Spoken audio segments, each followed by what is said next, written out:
तो हेलो दोस्तों, कैसे हैं आप लोग। उम्मीद करते हैं बहुत अच्छे होंगे और अपनी पढ़ाई को बहुत ही ज़बरदस्त तरीके से कर रहे होंगे। तो जैसा हमने आपको कम्युनिटी पोस्ट में पोस्ट करके पूछा था आपसे कि क्या आपके लिए एसएससी जीडी और यूपीपी री एग्ज़ाम के लिए हिंदी की क्लास शुरू की जाए, तो आपने बहुत अच्छा रिस्पॉन्स किया और कहा कि जी सर, आप इसे शुरू करिए।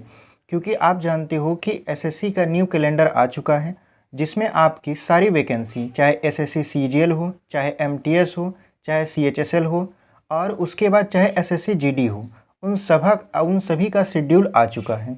लेकिन अगर हम अपनी तैयारी को अभी से मजबूत नहीं बनाएंगे तो वैकेंसी आके हमारे सामने से चली भी जाएगी और जो मेहनत करेंगे उनका सिलेक्शन भी हो जाएगा और हम देखते रह जाएंगे। ऐसा ना हो, इसलिए हम लोग अभी से अपनी तैयारी को मजबूत करे रहें। तो इसीलिए हम लोग आपके लिए एकदम अच्छे से एक नया टॉपिक हिंदी का, जो कि आपके एसएससी जीडी और यूपीपी री एग्ज़ाम के लिए बहुत ही इम्पॉर्टेंट रहने वाला है, शुरू करने वाले हैं। जिसमें हम आपको पूरा का पूरा हिंदी एकदम शुरू से लेकर अंतिम तक कवर करवा देंगे। उसके बाद आपका शुरू करेंगे प्रैक्टिस सेट। बीच बीच में हालांकि सिलेबस वाइज प्रैक्टिस सेट आपका चलता रहेगा। जैसे हम कोई चीज़ समाप्त करेंगे तो उसके बाद उसका हम लोग प्रैक्टिस सेट सॉल्व करके अंदाजेंगे अपने आप को कि कितने सवाल हमारे सही बन रहे हैं। तो चलिए बिना देरी के वीडियो को शुरू करते हैं। और यदि आप पहली बार हमारे चैनल पर आए हैं और हमसे जुड़कर पढ़ना चाहते हैं एसएससी जीडी और यूपीपी री एग्ज़ाम के लिए, ना केवल हिंदी बल्कि आपका गणित का भी क्लास चलाया जा रहा है हमारे दूसरे चैनल पर, जिसका नाम है कंसेप्ट विद अर्जुन। वहाँ पे एक परिश्रम बैच नाम से एक बैच हमने लाया है, जो कि आपका यूट्यूब पर एकदम फ्री ऑफ कॉस्ट है, जिसमें हम शुरू से मैथ आपको पढ़ा रहे हैं। और वो आपके लिए बहुत इम्पॉर्टेंट है, क्योंकि जो साथी हमारे शुरू से मैथ नहीं पढ़े हैं उनके लिए वो बैच बहुत इम्पॉर्टेंट है। जाकर अगर वो देखना चाहें तो हमारे चैनल कंसेप्ट विद अर्जुन को चेक कर सकते हैं और वहाँ पे जो मैथ पढ़ाया गया है उससे आप सीख भी सकते हैं, ठीक है। और वहाँ पे अभी हम आपको औसत पढ़ा रहे हैं और यहाँ पर अर्जुन मैथ्स पर हम आपके लिए एसएससी जीडी और यूपीपी री एग्ज़ाम के लिए हिंदी का बैच लेकर आए हैं, ठीक है। तो चलिए हम लोग बिना देरी के वीडियो को शुरू करते हैं। और इस बैच का नाम हम लोग रखते हैं कर्तव्य बैच, ठीक है, क्योंकि हम अपने कर्तव्य से अपनी नौकरी पक्की करेंगे इस बैच से। तो चलिए बिना देरी के हम लोग वीडियो को शुरू करते हैं। देखिए, सबसे पहले आपको जानना पड़ेगा ये कि एसएससी जीडी और यूपीपी में पूछता हिंदी में क्या है। तो देखिए, एसएससी जीडी में और यूपीपी री एग्ज़ाम जो कि हमारा होने वाला है, उसमें अगर हम एसएससी जीडी की बात करें तो उसमें आपका हिंदी का कितना क्वेश्चन रहता है। हिंदी का आपका कम से कम 20 क्वेश्चन, ठीक है। हिंदी के कितने क्वेश्चन बनते हैं एसएससी जीडी में? 20 क्वेश्चन बनते हैं। और वही अगर हम यूपीपी री एग्ज़ाम की बात करें जो कि कंडक्ट होने वाला है, अगर उसमें देखें तो उसमें आपके 32 से लेकर 35 क्वेश्चन बनते हैं, ठीक है। 32 से लेकर 35 या कहीं कहीं 38 भी क्वेश्चन आपके बनने लगते हैं। कुल मिला जुलाकर अगर हम एसएससी जीडी की बात करें तो 80 क्वेश्चन होते हैं, जिसमें 20 क्वेश्चन हिंदी के होते हैं। और आपके यूपीपी में 150 क्वेश्चन होते हैं, जिसमें हम लोगों को सॉल्व करना पड़ता है हिंदी का लगभग 20 या मतलब 32 या 35 या कभी कभी 35 से 38 क्वेश्चन भी आ जाते हैं। तो उसी के लिए हम लोग एकदम शुरू से शुरुआत कर रहे हैं। तो सबसे पहले हम जानेंगे कि हमको पढ़ना क्या है। सबसे पहले आपको सिलेबस पता होना चाहिए कि सिलेबस में क्या क्या पूछा जाएगा, उसी के अकॉर्डिंग आपकी रणनीति होनी चाहिए पढ़ने की। तो इसीलिए सबसे पहले हम लोग आज डिस्कस करेंगे सिलेबस के बारे में। तो देखिए, जो हमारा सिलेबस रहने वाला है उसमें सबसे पहला जो आपका टॉपिक आएगा वो आएगा वर्णमाला, अल्फ़ाबेट। यानी सबसे पहले हम लोग डिस्कस करेंगे वर्णमाला का, उसके बाद वर्तनी, फिर हम लोग पढ़ेंगे संधि, उसके बाद हम लोग पढ़ेंगे उपसर्ग एवं प्रत्यय, उसके बाद हम लोग पढ़ेंगे आपका समास, ठीक है। समास पढ़ने के बाद फिर आगे बढ़ेंगे तो हमें मिलेगा शब्द भेद, जिसमें हम लोग तत्सम एवं तद्भव पढ़ेंगे। बहुत इंपॉर्टेंट है तत्सम एवं तद्भव। उसके बाद हम लोग पढ़ेंगे संज्ञा, लिंग, वचन, कारक, उसके बाद सर्वनाम, फिर विशेषण, फिर क्रिया। क्रिया में हम लोग पढ़ेंगे वाच्य व काल, यानी वाच्य का मतलब क्या होता है, वॉइस भी पढ़ेंगे जो कि हिंदी में होगा। उसके बाद काल, वाच्य को पहचानना बहुत आसान होता है, ये यूपीपी में बहुत ज़्यादा पूछा जाता है। उसके बाद अव्यय पढ़ेंगे। उसके बाद हम लोग डिस्कस करेंगे पर्यायवाची शब्द पर, फिर डिस्कस करेंगे आपका विलोम शब्द। उसके बाद हम लोग डिस्कस करेंगे अनेक शब्दों के लिए एक शब्द, ठीक है। तो इतना चीज़ डिस्कस करने के बाद अब देखिए, ये 14 लेसन तक हो गया है। अभी हमारा कम से कम 22 लेसन तक चलेगा। तो अभी हम लोग क्या करेंगे, उसके बाद हम लोग पढ़ेंगे, जब इतना सब कुछ पढ़ लेंगे तो पढ़ेंगे रिक्त स्थानों की पूर्ति। जैसे अगर बीच बीच में कॉलम छूट जाते हैं तो उनमें भरने के लिए शब्द पूछे जाते हैं, उसको हम लोग पूछेंगे, मतलब पढ़ेंगे। ये एसएससी जीडी में बहुत ज़्यादा पूछा जाता है ये वाला टॉपिक, रिक्त स्थानों की पूर्ति। उसके बाद वाक्य शुद्धि, कभी कभी क्या करता है वाक्य आपका बदल के दे देगा, फिर पूछेगा 4 ऑप्शन देगा, पूछेगा इनमें से कौन सा ऑप्शन सही है, ठीक है। जैसे कहेगा कि राम गाय चराती है, राम गाय चराता है, राम गाय चरने जाता है, ऐसे करके पूछेगा तो आपको सही शब्द बताने पड़ेंगे। उसके बाद आपका मुहावरा आ जाता है। मुहावरा पढ़ने के बाद हम लोग पढ़ेंगे लोकोक्तियाँ या कहावतें, ठीक है। यानी लोक में प्रचलित जो उक्तियाँ होती हैं उन्हीं को लोकोक्ति बोलते हैं और उसको हम लोग डिस्कस करेंगे। फिर है आपका पाठबोधन। पाठबोधन का मतलब एक पैराग्राफ दे देगा, उसको पढ़ना होगा और उसी से क्वेश्चन बनाने होंगे और उसका आंसर देना पड़ेगा, ठीक है। हालांकि वो क्वेश्चन बना के देगा, आपको केवल आंसर देना पड़ता है। फिर हमारा आ जाता है मेन टॉपिक रस, छंद और अलंकार, जो कि यूपीपी के लिए बहुत ही इंपॉर्टेंट है। रस भी पूछा जाता है, छंद भी पूछा जाता है और अलंकार भी पूछा जाता है। तो उम्मीद करते हैं आपको पूरा आइडिया लग गया होगा कि हम लोग हिंदी का ये जो कर्तव्य बैच लेकर आए हैं इसमें क्या क्या पढ़ने वाले हैं, ठीक है। तो चलिए हम लोग पहला टॉपिक जो कि आपका है अल्फ़ाबेट यानी वर्णमाला, उससे शुरू करते हैं। आज कुछ टॉपिक डिस्कस करेंगे, उसके बाद कल से हम लोग और आगे के टॉपिक को पढ़ेंगे। तो चलिए शुरू करते हैं। अपना जो पहला चैप्टर है वर्णमाला अल्फ़ाबेट। अल्फ़ाबेट में क्या होता है कि आपको पहले पढ़ना पड़ेगा कि अल्फ़ाबेट होते क्या हैं। उससे पहले कुछ एडिशनल जानकारी हैं जिसको आपको जानना ज़रूरी है, क्योंकि आप शुरू से शुरू कर रहे हो तो एक भी टॉपिक आपका छूटना नहीं चाहिए। तो देखिए यहाँ पर है आपका भाषा। भाषा किसे कहते हैं, ठीक है। सबसे पहले आता है कि भाषा है क्या। तो देखिए भाषा जो होती है संस्कृत के भाष शब्द से बना है। अगर आपसे पूछे कि भाषा किससे मिलकर बना है या किससे बना है तो आपका उत्तर होगा भाष शब्द से बना है, जिसका अर्थ होता है बोलना। यानी जब हम अपने भावनाओं को सामने वाले को बोलकर प्रकट करते हैं तो जो बोलने की प्रक्रिया होती है वो भाषा कहलाती है। जब भी हम बोलते हैं तो हमारे मुंह से जो भी शब्द निकलते हैं वो किसी न किसी लैंग्वेज में होते हैं। अभी हम आपसे खड़ी हिंदी में बात कर रहे हैं, हो सकता है आपसे कोई बंगाली में बात करे, हो सकता है इंग्लिश में बात करे, हो सकता है गुजराती में बात करे। तो जिस लैंग्वेज में वो बोल रहा है यानी अपनी भावनाओं को प्रकट कर रहा है आपके सामने, वही लैंग्वेज आपका क्या हो जाता है, भाषा हो जाता है, ठीक है। देखिए भाषा की जो सार्थक इकाई होती है, मतलब भाषा की सार्थक इकाई होती है आपका वाक्य। अब भाषा की सार्थक इकाई, सार्थक का मतलब होता है ऐसा चीज़ हम बोलें जिसका कुछ अर्थ निकले, ऐसा न बोले कि उसका अर्थ ही न हो, ठीक है। जैसे हम बोल दें आपका, अगर हम बोलें कि राम जाता है, ठीक है, राम जाता है तो ये एक वाक्य है और इससे पता चल रहा है कि राम जाने का काम कर रहा है। लेकिन यदि वही हम कह दें राम आपका यहाँ पे जाता होगा, तो अगर आप देखो तो राम जाता होगा ऐसे बोलें तो इससे भी पता चलता है कि आपका ये एक सार्थक शब्द बनता हुआ दिख रहा है। लेकिन अगर हम कहें राम इमली जाता नहीं रहेगी, तो अगर आप देखो हमने बोला राम इमली जाता नहीं रहेगी, तो इससे अगर हम देखें तो कोई एक सार्थक शब्द मतलब अर्थ निकल कर नहीं आ रहा है। तो सार्थक का मतलब क्या होता है, सार्थक का मतलब ये होता है कि जिसका कुछ न कुछ अर्थ निकल कर आए। तो देखिए जो भाषा होती है वो सार्थक इकाई क्या होती है, वाक्य। यानी भाषा की सार्थक इकाई वाक्य है। वाक्य से यदि छोटी बात करें तो वाक्य से छोटी होती है आपका उपवाक्य, और उपवाक्य से छोटा होता है आपका पदबंध, और पदबंध से छोटी इकाई होती है आपकी पद, और पद से भी छोटी इकाई होती है आपका अक्षर, और अक्षर से भी यदि छोटी इकाई की बात करें तो वो ध्वनि या वर्ण है।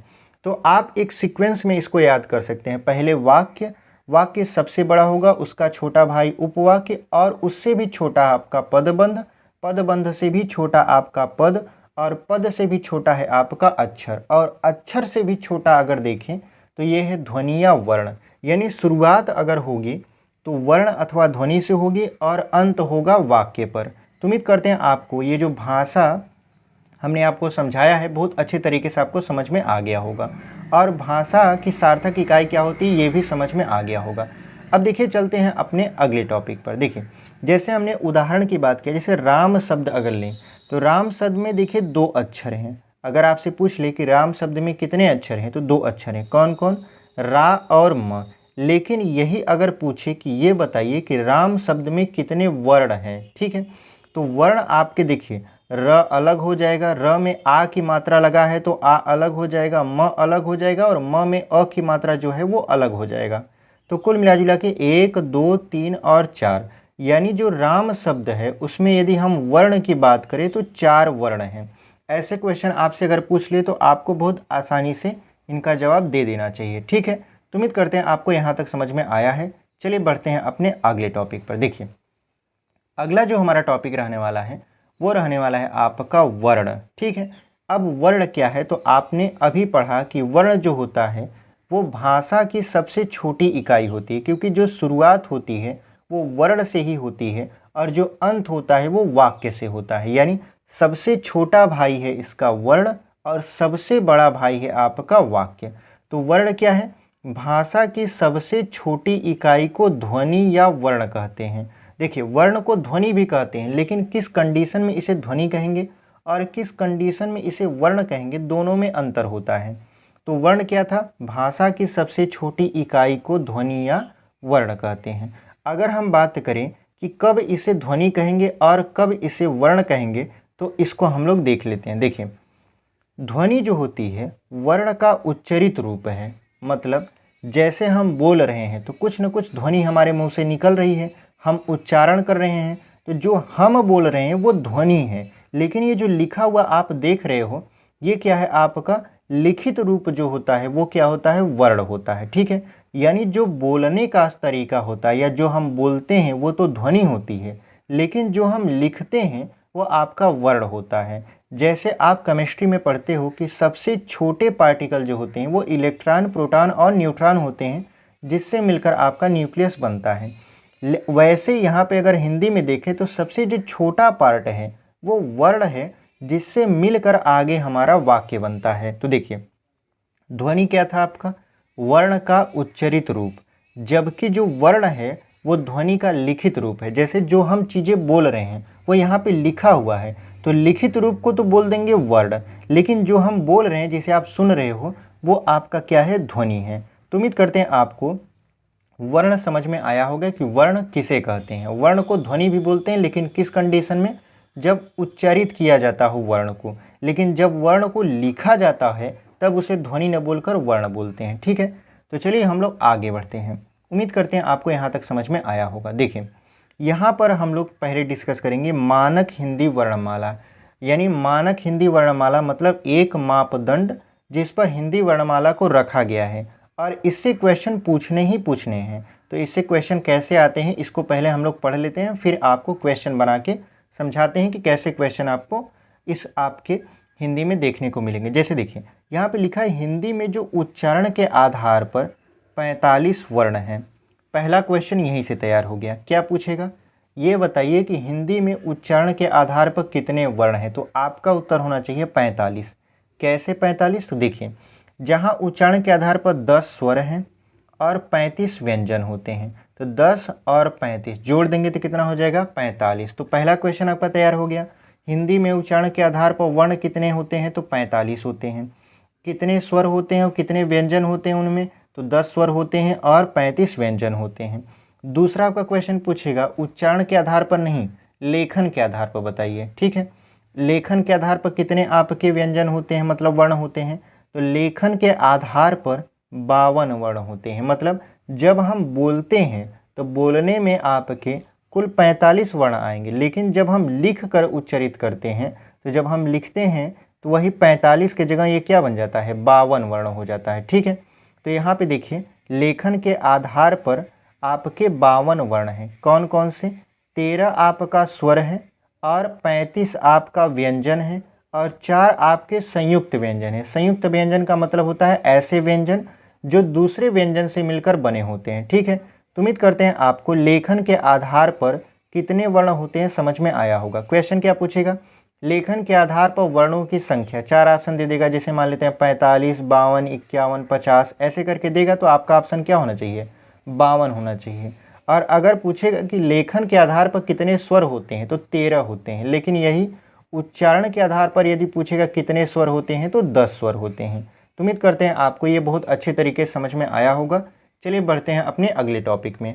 चलिए देख लेते हैं स्वर को। देखिए यहाँ पर स्वर की परिभाषा नहीं बताएंगे, स्वर की परिभाषा आगे की वीडियो में आएगी, लेकिन पहले आपको चूंकि वर्ण पढ़ रहे हैं आप, तो वर्ण में आपको जानना पड़ेगा कि कितने वर्ण आपके स्वर होते हैं, कितने वर्ण आपके व्यंजन होते हैं, कौन कौन से संयुक्त होते हैं और कौन कौन से आपके संयुक्त नहीं होते हैं। ये सारी चीज़ों को जानने के लिए आपको वर्ण पहचानना चाहिए।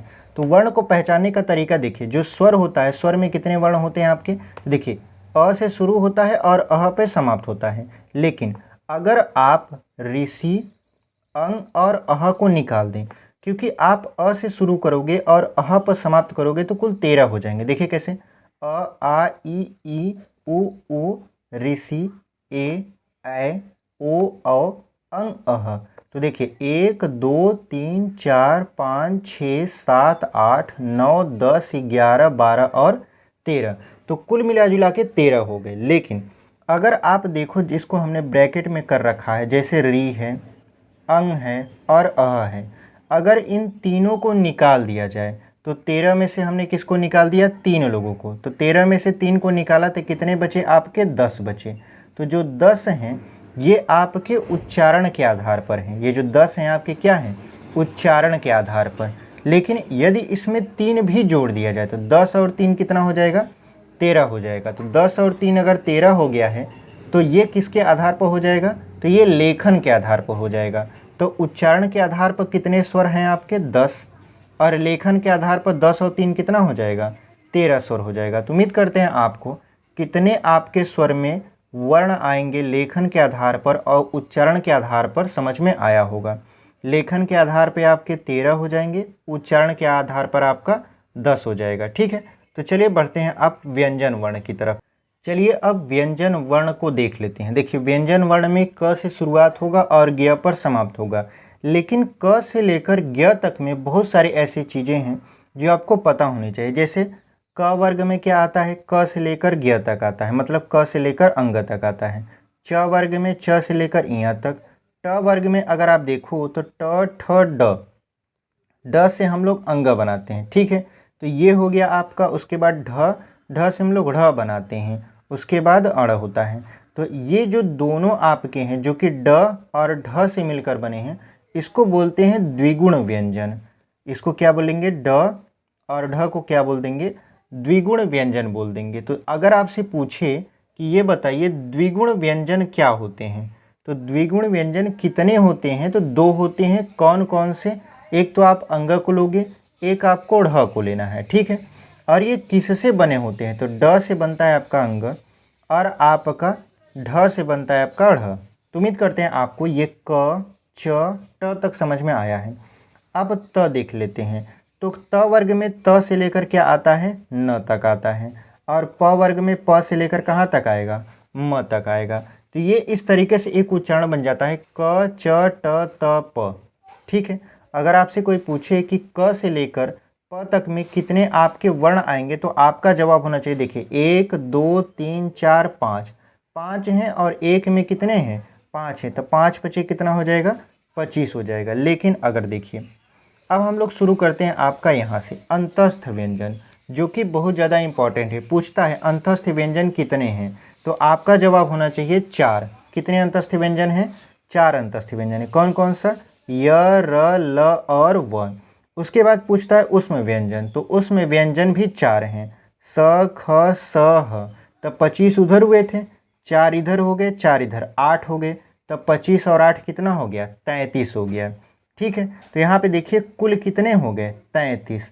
33 और 2 ठो द्विगुण थे, द्विगुण कितने थे, 2 ठो, तो 2 हम जोड़ दिए तो कितना हो गया, 33 और 2 आपका 35। ठीक है, तो अगर आपसे पूछे कि व्यंजन वर्ण कुल कितने हैं, तो आपका जवाब होना चाहिए कि अगर हम द्विगुण व्यंजन को निकाल देते हैं तो 33 हैं, अगर द्विगुण व्यंजन को जोड़ देते हैं तो कुल 35 हैं। ठीक है, अब देखिए अब आता है संयुक्त व्यंजन। संयुक्त व्यंजन किसे कहते हैं, ऐसे व्यंजन जो व्यंजनों से मिलकर बने होते हैं, यानी 2 व्यंजनों से मिलकर बने हुए होते हैं, उनको बोलते हैं संयुक्त व्यंजन। ठीक है, जैसे छ, ये पूछता है त्र ज्ञ अ स्र, ये सभी आपके यूपीपी एग्जाम में जरूर पूछते हैं। ठीक है, ऐसे क्वेश्चन कि 6 मिलकर बना होता है, क्वेश्चन दे देगा 6 मिलकर बना होता है, 4 ऑप्शन, ऐसे 4 ऑप्शन दे देगा और आपको बहुत अच्छे तरीके से एकदम ध्यान से टिक करना होता है, कहीं थोड़ा सा भी गड़बड़ाया तो दिक्कत हो जाएगा। तो देखिए हम लोग देख लेते हैं कि 6 किससे मिलकर बना होता है। देखिए जब 6 बोलते हैं तो उसमें क का ध्वनि आता है, जैसे 6 तो क आ रहा है लास्ट में, तो क के नीचे ये हलंत लगा देते हैं, मतलब ये अगर इस तरीके की पाई रहेगी तो समझ जाइएगा कि इसमें आपका व्यंजन नहीं है, ठीक है, ये शुद्ध क लिखा है। तो आप जानते हो कि व्यंजन को बिना स्वर के सहारे पढ़ा ही नहीं जा सकता, तो स्वर के सहारे जब पढ़ा नहीं जा सकता तो कैसे हम पहचानेंगे कि ये प्योर आपका स्वर है। तो इसके लिए लिखा जाता है ये हलंत, ठीक है, मतलब ये वाला चिन्ह अगर लगा रहेगा तो ये इसमें पता चलता है कि इसमें आपका व्यंजन नहीं है, ये आपका शुद्ध स्वर है। लेकिन अगर इसे पढ़ेंगे तो आपका व्यंजन और स्वर दोनों मिक्स हो जाएगा। तो क में यदि हम स को मतलब ख को मिला दिया जाए, तो अगर हम देखें तो क और आपका ख को मिला दिया जाए तो क्या बनता है, छ मिलता है। अगर ऐसे देखें त्र को, तो जब हम त्र पढ़ रहे हैं तो पहले त आ रहा है फिर र आ रहा है, जैसे तर, तो यहाँ पे त और र से मिलकर ये बनेंगे, जिसमें त पर हलंत लगा रहेगा, र पे नहीं। कभी कभी ऑप्शन में हमारे र पे हलंत लगा देता है, त पर नहीं लगाता, तो ऑप्शन गलत होते हैं। उसके बाद ज्ञ, तो जब ज्ञ की बात कर रहे हैं तो इसमें ज भी आ रहा है, ठीक है, तो शुरुआत होगी ज से, फिर यहाँ पर क्या होगा, ये समाप्त होगा। ऐसे बात करें स्र का, तो स्र जैसे श्रमिक लिखते हैं तो स्र होता है स और र से शुरू का, मतलब स और र पर समाप्त होता है, तो स से शुरू हुआ तो स प्लस क्या हो गया, र हो गया। तो ये था आपका आज का पहला हिंदी का वीडियो, जो कि उम्मीद करते हैं आपको बहुत अच्छा लगा होगा और पसंद भी आया होगा। तो उम्मीद करते हैं कि आप यहाँ तक वीडियो देखे होंगे और आपको बहुत अच्छे तरीके से समझ में आया होगा कि हमको क्या क्या पढ़ना है और कौन कौन से टॉपिक को ज़्यादा महत्व देना है, और वर्णमाला क्या होती है, स्वर कितने होते हैं, व्यंजन कितने होते हैं, संयुक्त स्वर क्या है, उष्म व्यंजन क्या है, ये सारी चीज़ें आपको समझ में आई होंगी। तो मिलते हैं आपसे अगले वीडियो में अपने कर्तव्य बैच के साथ। उम्मीद करते हैं आप इस बैच से जुड़कर पढ़ेंगे और अपनी तैयारी को आगे बढ़ाएंगे, क्योंकि देखिए जब आप पढ़ते हो तो आपका जो सिलेबस होता है वो और स्ट्रांग होता है, और जितना ज़्यादा आपका सिलेबस स्ट्रांग रहेगा उतना ज़्यादा आप क्वेश्चन सही करके आओगे, और जितना ज़्यादा सही करके आओगे उतना अच्छा मेरिट बनेगा और आपकी नौकरी भी बहुत अच्छे तरीके से लग जाएगी। तो मिलते हैं इसी के साथ अपने अगले वीडियो में, तब तक के लिए धन्यवाद। ऐसे ही हमारे कर्तव्य बैच से जुड़कर पढ़ते रहिए।